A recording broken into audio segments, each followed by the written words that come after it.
పాసమైలారం సిగాచి పరిశ్రమలో జరిగిన ఘోర ప్రమాదంలో మృతుల సంఖ్య 46కు చేరుకుంది సార్. ఒక 9 మంది ఆచూకీ తెలియడం లేదు, 10 మంది పరిస్థితి విషమంగా ఉంది. అక్కడ హృదయ విదారక దృశ్యాలు కనిపిస్తూ ఉన్నాయి. ఎక్కడ చూసినా మాంసపు ముద్దలు, బూడిద కుప్పలు. ఏం సార్ అసలు ప్రమాదానికి గల కారణాలు ఏంటి? వాస్తవంగా మరణాల సంఖ్య నాకున్న సమాచారం ప్రకారం ఆల్రెడీ 55 క్రాస్ అయింది. నిన్న రాత్రి 10 గంటల వరకు నేను సేకరించిన సమాచారం ప్రకారమే 55 దాటాయి. అఫీషియల్గా 36 అని చెప్తున్న సమయంలో ఇప్పుడు అఫీషియల్గానే 46 దాకా వచ్చింది. వాస్తవంగా ఇది 60-65 కూడా దాటవచ్చు. ఎందుకంటే ఉదాహరణకు నిన్న రాత్రి 10 గంటలకు నేను తెలుసుకున్నాను, పటాన్చర్లో ధృవ హాస్పిటల్లో 9 మందిని అడ్మిట్ చేశారు.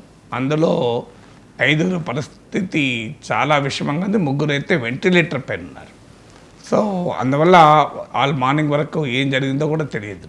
నేను నైట్ 10 o'clock వరకు తెలుసుకున్న నిర్దిష్ట సమాచారం. సో అందువల్ల ఒక్క హాస్పిటల్లో ఉన్న వారి పరిస్థితి ఇలా ఉంటే మిగతా వాళ్ళ పరిస్థితి ఏంటి అని.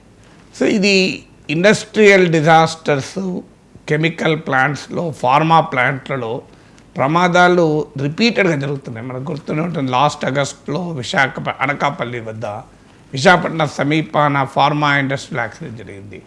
అంతకుముందు హైదరాబాద్లోనే సిమిలర్ యాక్సిడెంట్ ఒకే బిల్డింగ్లో ఇప్పుడైతే రియాక్టర్ నుంచి రియాక్టర్ కనెక్ట్ అయ్యే పైపు పేలి ఇది జరిగింది.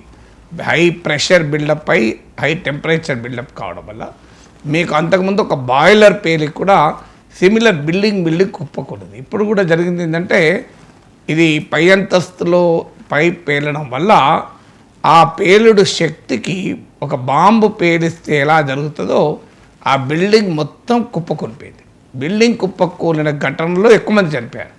ఆ బిల్డింగ్ శిథిలాల కింద పడి ఎక్కువ మంది చనిపోయారు. ఈ కంపెనీలో అఫీషియల్ కౌంట్ అరౌండ్ 153 ఎంప్లాయీస్ పనిచేస్తున్నట్టున్నారు. కానీ యాక్చువల్గా అయితే 200 దాకా ఉంటారు. ఇది కొన్ని సందర్భాల్లో టాక్సిక్ సబ్స్టెన్సెస్, పరిశ్రమలలో హాజర్డస్ సబ్స్టెన్సెస్ ఉత్పత్తి చేస్తుంటారు. అంటే విషతుల్యమైన పదార్థాలు ఉత్పత్తి చేస్తున్నప్పుడు అది లీక్ అయి ఆ లీక్ వల్ల ప్రమాదాలు జరుగుతుంటాయి. మన విశాఖపట్నం సమీపంలో చూసాం మనం. కానీ ఇక్కడ ఈ substance safe, micro crystalline cellulose అంటారు దీన్ని, ఎంసీసీ అని. సో నాకున్న అండర్స్టాండింగ్ ప్రకారము ఈ micro crystalline cellulose is a safe substance. వాస్తవంగా ఇట్స్ ఎ బినైన్ సబ్స్టెన్స్. ఇదేంటంటే బైండర్గా టెక్స్చర్ కోసం వాడతారు. అంటే మీకు ఫుడ్ ఇండస్ట్రీ నుంచి మొదలుకొని కాస్మెటిక్ ఇండస్ట్రీ, ఫార్మా ఇండస్ట్రీలో వాడతారు. ఈ సబ్స్టెన్స్ వల్ల నిజంగా హ్యూమన్ బాడీ అబ్జార్బ్ చేయదు, దీన్ని స్కిన్ కూడా రియాక్ట్ కాదు, అంటే అంత సేఫ్ సబ్స్టెన్స్. కానీ ఈ సేఫ్ సబ్స్టెన్స్ ఉత్పత్తికి వాడే ప్రాసెస్ మాత్రం రిస్కీ. అంటే తయారయ్యే పదార్థము సురక్షితమైంది, దానివల్ల ప్రమాదకరమైంది ఏమి ఉండదు. ఎందుకంటే it is use for human consumption కదా. ఎందుకంటే డ్రగ్స్లో వాడతారు. ఇప్పుడు ఒక డ్రగ్ సరిగ్గా ఆ వెయిట్కు కన్ఫర్మ్ కావాలి. ఎందుకంటే డ్రగ్ ఇండస్ట్రీ యొక్క కీలకమైన అంశం ఏంటంటే మైన్యూట్ వరకు కూడా డోసేజ్ కరెక్ట్గా ఉండాలి. మెటిక్యులస్గా మైక్రో లెవెల్ వరకు డోసేజ్ కరెక్ట్గా ఉండాలి. ఇప్పుడు మనము 500 mg ఉండాలి. నువ్వు కొన్ని డ్రగ్స్ కాస్త కొద్దిగా డోస్ ఎక్కువైనా చాలా ప్రమాదం ఉంటుంది. అందువల్ల ఇది బైండర్గా, టెక్స్చర్గా ఉపయోగపడే సబ్స్టెన్స్ కనుక ఇది ఒక వెయిట్కు కన్ఫర్మ్ అయ్యటానికి ఈ ఎంసీసీ, మైక్రో క్రిస్టలైన్ సెల్యులోజ్ను వాడుతుంటారు. అలాగే బైండర్గా వాడతారు. బైండర్ అంటే అందులో ఉన్న ఇంగ్రీడియంట్స్ మరింత ఎఫెక్టివ్గా పనిచేయడానికి వాడతారు. సో అందువల్ల సేఫ్ సబ్స్టెన్స్ ప్రొడక్షన్ది, కానీ ప్రాసెస్ రిస్కీ.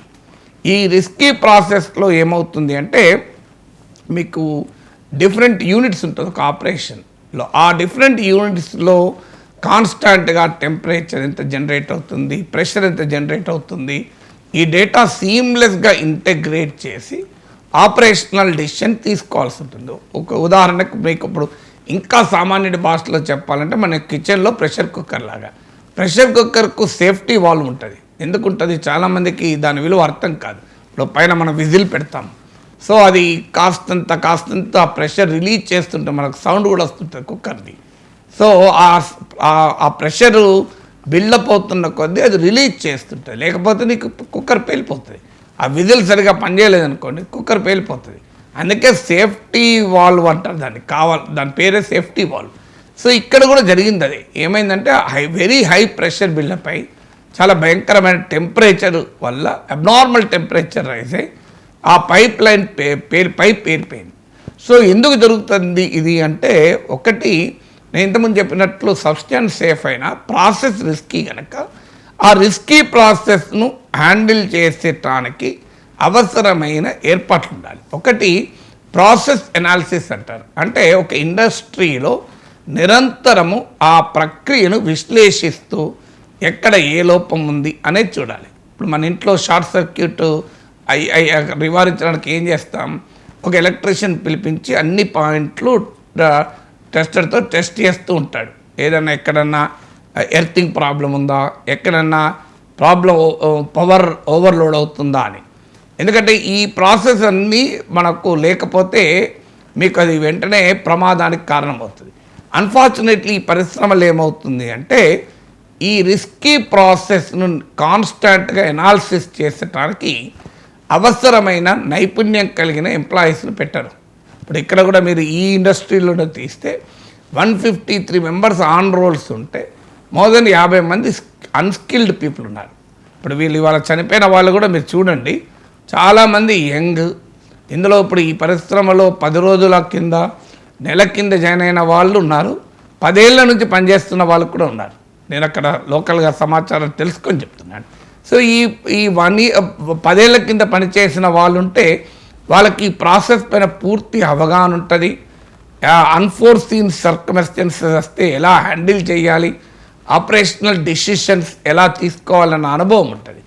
అన్ఫార్చునేట్లీ ఈ అన్స్కిల్డ్ వల్ల ఏమవుతుంది అంటే వాళ్ళకు ఆ ప్రాసెస్లో ఎప్పటికప్పుడు ఆపరేషనల్ డెసిషన్ తీసుకునే కెపబిలిటీ లేక ఇలాంటి ఇన్సిడెంట్ జరుగుతుంది.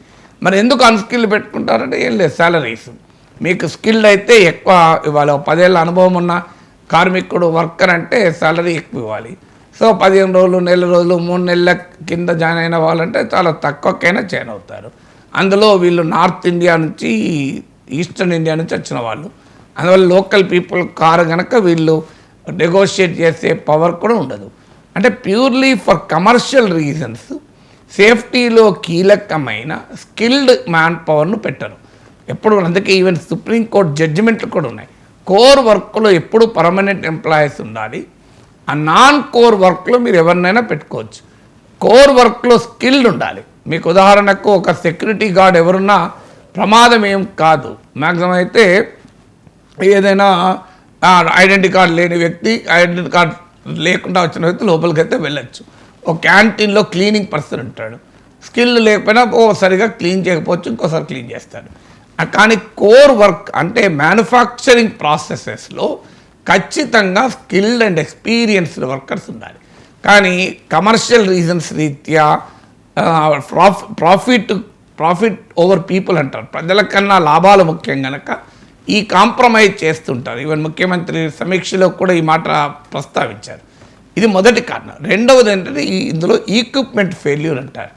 అంటే ఆపరేషనల్ అండ్ మెయింటెనెన్స్ కనుక సరిగా లేకపోతే ప్రాబ్లమ్స్ వస్తాయి.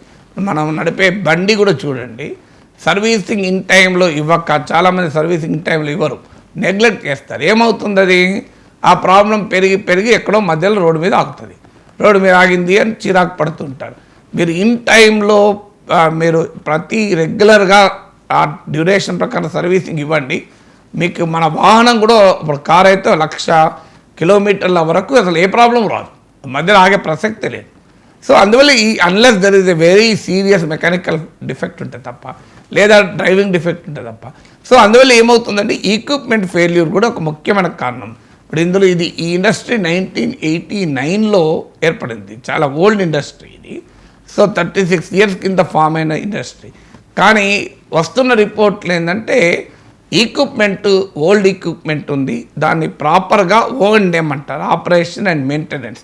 ఆపరేషన్ అండ్ మెయింటెనెన్స్ సరిగా చేయలేదు కనుక ఈ ప్రమాదం జరిగింది అనేది రెండవ కారణంగా చెప్తున్నారు. మూడవది ఏంటంటే పోస్ట్ లిబరలైజేషన్ పీరియడ్లో జరుగుతున్నది ఏంటంటే ప్రీ లిబరలైజేషను, లైసెన్స్ రాజు, ఆ టైంలోనేమో అసలు పరిశ్రమాధిపతులు పెట్టుబడులు పెట్టాలంటే భయపడే సిచ్యువేషను, పరిశ్రమ నడపాలంటే భయపడే సిచ్యువేషన్లో దేశం ఉండడం వల్ల పారిశ్రామికీకరణ జరగలేదు. అంటే బిగ్ ఇండస్ట్రీస్ తప్ప పెద్ద ఎత్తున ప్రైవేట్ ఎంటర్ప్రెన్యూర్షిప్ ఎమర్జ్ కాలే. కానీ ఇక్కడ జరిగింది ఏంటి అంటే పోస్ట్ లిబరలైజేషన్ పీరియడ్లో పూర్తిగానే ఎత్తేసారు. మీకు ఇన్స్పెక్టర్ రాజ్ పోయి అసలు లిబరలైజేషన్ పేరిట మీరు స్టాండర్డ్స్ను ఈవెన్ సేఫ్టీ స్టాండర్డ్ డైల్యూట్ అవుతున్నాయి, లేబర్ స్టాండర్డ్ డైల్యూట్ అవుతున్నాయి, రెగ్యులేషన్ డైల్యూట్ అవుతుంది. అంటే మీకు ఇప్పుడు ఉదాహరణకు ఇన్స్పెక్టర్ ఆఫ్ ఫ్యాక్టరీస్ ఉంటారు. ఈ వ్యవస్థ కంప్లీట్గా పారిశ్రామిక అధిపతులతో కొల్యూడైన వ్యవస్థ విత్ ఆనరబుల్ ఎక్సెప్షన్స్. కొంతమంది నిజాయితీ పనులు ఉంటారు ఎక్కడైనా, కానీ అసలు పెద్ద ఎత్తున అవినీతిమయమైంది ప్రభుత్వ వ్యవస్థ. అంటే పారిశ్రామికాధిపతులు ప్రభుత్వ అధికారుల మధ్య ఒక కొల్యూషన్ ఉంటుంది. ఇప్పుడు నిజంగా ఇప్పుడు తీయాలి ఇండస్ట్రీ ఆ సంబంధిత ఇన్స్పెక్టర్ ఫ్యాక్టరీస్ ఎన్ని రోజుల కింద ఇన్స్పెక్షన్ చేశాడు, మరి ఇన్స్పెక్షన్ చేసినప్పుడు ఈ ప్రాసెస్ సరిగా ఉందని చెప్పాడా, ఈక్విప్మెంట్ సరిగా పనిచేస్తుంది అని గుర్తించారా, సేఫ్టీ స్టాండర్డ్ సర్టిఫై చేశారా అని. సో మీకు చాలా చోట్ల ఇది ఉండదు. ఒకటి బికాజ్ ఆఫ్ ద కొల్యూషన్, అంటే కరప్షన్ కావచ్చు, ఇతరత్ర కావచ్చు, లేదు పారిశ్రామికాధిపతులకు ఉండే రాజకీయ ప్రాబల్యం వల్ల కూడా అధికారులు ఏమీ చేయలేని నిస్సహాయ పరిస్థితి. దాంతోపాటు పోస్ట్ లిబరలైజేషన్ పీరియడ్లో ఇన్వెస్ట్మెంట్ అట్రాక్ట్ చేయాలి, ఎంప్లాయ్మెంట్ క్రియేట్ చేయాలన్న పేరిట రెగ్యులేషన్ను, ఇన్స్పెక్షన్ను కంప్లీట్గా డైల్యూట్ చేశారు. సో అందువల్ల ఇక్కడ కూడా దాని ఇంపాక్ట్ ఖచ్చితంగా ఉంటుంది. నాలుగవది సేఫ్టీ కల్చర్. చాలా చోట్ల సేఫ్టీ కల్చర్ ఉండదు. అంటే సేఫ్టీ ప్రొసీజర్స్ ఉన్నా కూడా ఫాలో కారు. మీకు చాలా సింపుల్గా చెప్తాను. మీకు అరటి తొక్క పైన కాలు పడితే జారి పడిపోయి మోకాలు ఇది దెబ్బతింటుంది. కానీ ఇప్పటికీ కూడా అరటిపండు తిండి రోడ్డు మీద పడేసే వాళ్ళు మన వాళ్ళు చాలామంది ఉంటారు. మ్యాన్ హోల్ ఓపెన్ ఉంటే వర్షాకాలంలో ఆ మ్యాన్ హోల్ అక్కడ ఉందని గుర్తించలేక దాంట్లో పడి చనిపోతుంటారు. ఇదే మనకు తెలియదా ఈ విషయం? కానీ ఏం చేస్తారు, ఎవరో పట్టించుకోరు. ఆ మ్యాన్ హోల్ ఓపెన్ ఉన్నా అధికారులు పట్టించుకోరు. దాని ముందటికెళ్ళి 10 రోజుల నుంచి ఆఫీస్కి పోతున్నా ఒక మనిషి ఆగి ఈ సంబంధిత అధికారికి కంప్లైంట్ ఇస్తాను పట్టించుకోరు. ఇదే మ్యాన్ హోల్ను మూయడం అనేది పెద్ద కష్టమా? శుభాంశు శుక్లాను ఇంటర్నేషనల్ స్పేస్ స్టేషన్కు పంపించే టెక్నాలజీ ఉన్న భారతదేశం ఐసీబీఎం తయారు చేసి బంకర్ బస్టర్లను 80-100 మీటర్ల లోపల ఉన్న వాటిని కూడా పేల్చగలిగిన కెపాసిటీ ఉన్న భారతదేశం ఒక మ్యాన్ హోల్ను మూయలేదా? నాకు అర్థం కాదు అంశం. మ్యాన్ హోల్ మూయడం కూడా అద్భుత సాంకేతిక పరిజ్ఞానమా? కానీ సేఫ్టీ కల్చర్ లేకపోవడం. We just don't bother. So human lifes, అందులో పేద కార్మికులు, వలస కార్మికుల జీవితాలంటే చిన్న చూపు. మీకు అది కోవిడ్ టైంలో చూసాం. వలస కార్మికులు ఎలా నడుచుకుంటూ 100 కిలోమీటర్ల ప్రయాణం చేసిన పరిస్థితి చూసాం. వలస కార్మికుల కేసు తీసుకోవడానికి సుప్రీంకోర్టుకు వారాలు పట్టింది. అర్నబ్ గోస్వామిని అరెస్ట్ చేస్తే అతను విడుదల చేస్తానికి అత్యవసరంగా సమావేశాలు కూడా విడుదల చేస్తారు.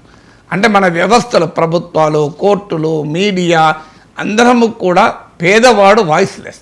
దాన్ని ఇన్విజిబుల్ పీపుల్ అంటారు. కుబేరా సినిమాలో మనకు శేఖర్ కమ్లా చూపెట్టాడు మనకు. ఒక బెగ్గర్ ఎలా సర్వైవల్ ఇన్స్టింక్ట్ ఉంటుంది, ఒక పారిశ్రామిక వ్యాపారవేత్త గ్రీడ్ ఎక్కడి దాకా పోతుంది అని. అంటే ఇక్కడ కూడా సేమ్ సిచ్యువేషన్. మీకు ఆ బిచ్చగాడు సర్వైవల్ ఇన్స్టింక్ట్, బతకాలి, వేరేది ఏముండదు. కానీ 100 కోట్లు ఉన్నటువంటి ఆయిల్, సముద్రంలో ఆయిల్ కనుక్కున్న వ్యాపారికోమో ఇంకా గ్రీడ్ ఉంటుంది. ఇక్కడ కూడా అదే పరిస్థితి వస్తుంది. నీకు పెట్టుబడి పెట్టిన వాడు, పరిశ్రమ నడిపేవాడుకోమో ప్రాఫిట్ గ్రీడు, పేద కార్మికుడేమో ఇన్విజిబుల్ పీపుల్. అతన్ని ప్రభుత్వం ఇవాళ చనిపోయాక మాంసపు ముద్దలైందని రాస్తున్నారు తప్ప దానికన్నా ముందు ఎందుకు రాయలేదు? ఇక్కడ మీడియాలో ఉన్న ప్రాసెస్సువల్ రిపోర్టింగ్ అంటారు దీన్ని. ఒక ఈవెంట్ను రిపోర్ట్ చేస్తారు. ఈవెంట్ రిపోర్ట్ చేయడం గొప్పతనం ఏముంది? అక్కడ నీకు కనబడుతుంటే పేలుడు జరిగి భవనం కుప్పకూలి శిథిలాల ముందుండే భయంకరమైన దృశ్యాలు రిపోర్ట్ చేయడానికి జర్నలిజంలో తెలివి అవసరం లేదు, మీడియాకు కమిట్మెంట్ అవసరం లేదు. కానీ ప్రాసెస్సువల్ రిపోర్టింగ్ అంటారు. ఈవెంట్ రిపోర్టింగ్ అబ్సెషన్ అంటే ఒక ఘటన జరిగిన తర్వాత మనం రియాక్ట్ అవుతాం. సినిమాల్లో ఒక నేరం జరిగిన తర్వాత పోలీసులు వస్తున్నట్టు చూపెడతారే, కానీ వేరార్వి ఇప్పుడు ఈ ముఖ్యమంత్రి వెళ్ళాడు, మంత్రులు వెళ్ళారు, ప్రతిపక్ష నాయకులు వెళ్తున్నారు, మీడియా వెళ్ళింది, ఏంటి 55 మంది ప్రాణాలు పోయినాక వెళ్ళారు. ముందు ఎవరన్నా ఎప్పుడన్నా వెళ్ళారా? ఎక్కడన్నా మీరు మినిస్టర్ ఫర్ ఇండస్ట్రీస్ ఒక 4 పరిశ్రమలకు వెళ్ళి సేఫ్టీ చెక్ చేసిన ఉదాహరణ ఉందా? విద్యాశాఖ మంత్రి 4 స్కూళ్ళకి వెళ్ళి ఆడ స్కూల్ భవనాలు సేఫ్గా ఉన్నాయా, వర్షాకాలం వస్తుంది, ఓల్డ్ బిల్డింగ్లో స్కూళ్ళు ఉంటాయి, ఏదన్నా బిల్డింగ్ కూలిందని చూసిన ఉదాహరణ ఉందా ఎక్కడన్నా? ఒక 4 ఆసుపత్రులకు వెళ్ళి పేషెంట్ల పరిస్థితి ఎలా ఉందని ఎన్నిసార్లు తెలుసుకున్నారు? అంటే అన్ఫార్చునేట్లీ మనం ఏమంటే ఒక ఈవెంట్ జరిగినాక అందరూ వెళ్తారు, ప్రాసెస్ ఎక్కడ పోయింది అని అడుగుతున్నాను. ప్రజాప్రతినిధులు ఎక్కడ పోయారు? ఒక పరిశ్రమల మీడియా ఎక్కడ పోయింది? సో మీడియా కూడా మా అంత కరప్ట్ వ్యవస్థ. మీడియాకు లోపల ఎంట్రీ ఇవ్వరు. ఒకవేళ ఎంట్రీ ఇచ్చినా ఏం జరుగుతుంది? ఇంకా మీ దగ్గర ఇట్లున్నది, మరి రాష్ట్రం ఏమిస్తో చెప్పు. ఇదే పంచాయతీ కదా స్థానికంగా.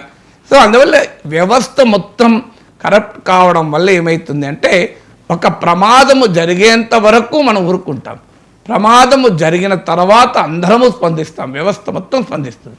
కానీ ఇలాంటి పరిశ్రమలు ఎన్నున్నాయో, ఇదే పటాన్చెరు నుంచి అనకాపల్లి వరకు అనేక ప్రమాదాలు పొంచి ఉన్నా సమాజము నిద్రలో ఉండిపోతుంది, మేల్కొనదు. ఆ పరిస్థితి వాళ్ళ పేద కార్మికుల కారణం దే ఆర్ ఇన్విజిబుల్ పీపుల్. వాళ్ళ గురించి ఎవరికి పట్టింపు లేదు, వాళ్ళు పలుకుబడి ఉన్నవారు కాదు, వారు ఎక్కడో పాపం వేరే ప్రాంతం నుంచి వలస వచ్చిన పేద కార్మికులు, వాళ్ళకి తిండికి లేక ఉపాధి లేక ఇక్కడ దాకా వచ్చారు. సో అందువల్ల ఇక్కడ వచ్చిన తర్వాత వాళ్ళని ఎవరు ఆదుకోవాలి? కనీసం స్థానిక కార్మికులైతే ఆ విలేజ్కి వచ్చి ఇంకో మా ఫ్యాక్టరీలో ఈ సేఫ్టీ స్టాండర్డ్ లేదు అని ఆ ఊర్లో 4 చెప్తే, ఆ 4 ఇంకోరు చెప్తే గొడవన అవుతుంది. కానీ ఇక్కడ ఎవరు పట్టించుకోవాలి వాళ్ళని పాపం? సో ఆ రకమైన దుస్థితి ఉంది. అంటే ఇప్పటికైనా మనం అర్థం చేసుకోవాలి, ప్రాఫిట్స్ కావాల్సిందే, పెట్టుబడులు కావాల్సిందే, కానీ ప్రజల ప్రాణాల కన్నా పెట్టుబడులు ఎక్కువ కాదు, ప్రజల భద్రత కన్నా లాభాలు ఎక్కువ కాదు. ఇది వ్యవస్థ అర్థం చేసుకొని ఇన్విజిబుల్ పీపుల్ పక్షాన నిలబడితే తప్ప ఇలాంటి ప్రమాదాలు నివారించలేము.